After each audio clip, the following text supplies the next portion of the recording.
It's a blast from the past, a blast of cold air. Hello, I'm Matson, and this week we go off the beaten track, way off on National Geographic Explorer.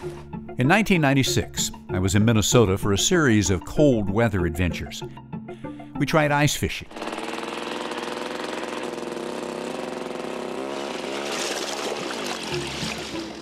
We did ice carving with a chainsaw.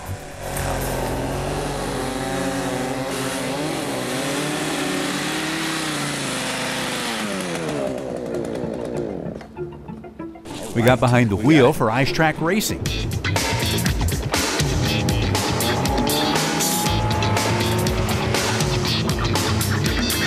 Everything we did involved ice. It wasn't hard to find the ice that winter.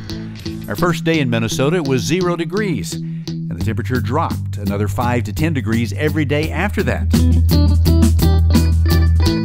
Our last night, when we were sleeping outside in dog sleds, the thermometer bottomed out at minus 60 degrees Fahrenheit. Morning, Boyd. Oh. How you doing there? Well, I don't want to get out, Paul. It's warm in here. Snug as a bug in a rug. Well, the sun's out. Yeah. I'm freezing. How cold was it? Well, you picked a good one. I'm thinking we're pushing 60 below here. In fact, I think we've got a record that beats anything over 100 years for this area. Oh, well, I felt that.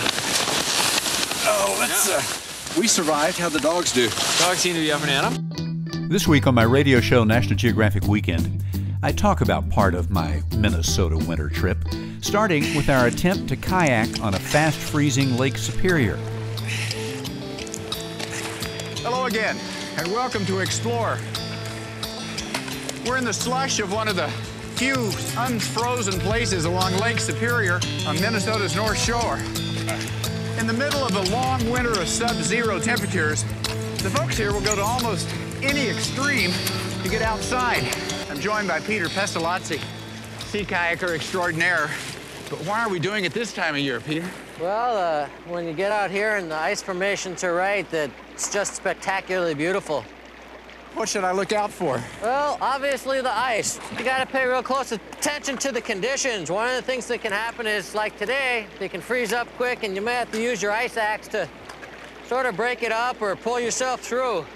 I guess in this ice, the one thing you wouldn't want to do is that Eskimo roll where you flip the kayak.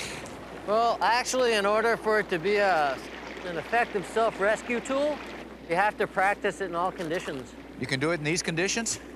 Well, if you'd like, I'll show you. Yeah, it's your head.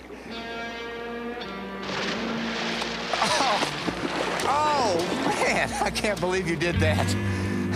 That'll put icicles on your mustache.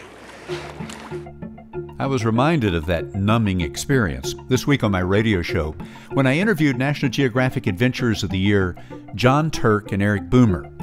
This year, they achieved an Arctic first when they circumnavigated Ellesmere Island by kayak and on skis.